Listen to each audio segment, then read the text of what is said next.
महाराष्ट्र सरकार महाडीबीटी अंतर्गत महाराष्ट्रातील शेतकऱ्यांसाठी खूप साऱ्या योजना घेऊन येत असतं. यापैकी एक योजना म्हणजे 100% अनुदानावरती सोयाबीन बियाणे वाटप.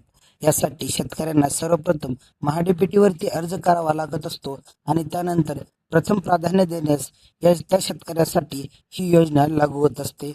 यासाठी प्रति हेक्टरी 75 किलो तर याची मर्यादा 2 हेक्टरपर्यंत असते. अशा करता 2 हेक्टरसाठी 150 किलो बियाणं हे सरकार 100% अनुदानावरती देत असतं. यामध्ये दुकानदार कुठेतरी शेतकऱ्यांची फसवणूक करताना दिसत आहे. दुकानदार वर्ग प्रति एकरी 25 किलो म्हणजेच हेक्टरी 60 किलो बियाणं शेतकऱ्यांसाठी देत आहे.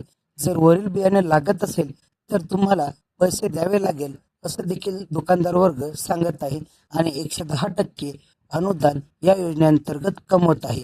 आता तुम्हाला काय वाटते, योग्य आहे का योग्य? कमेंट सेक्शनला नक्की. अशाच योग्य माहितीसाठी आपली माहिती चॅनल सबस्क्राईब करायला विसरू नका. कमेंट सेक्शनला नक्कीच कळवा.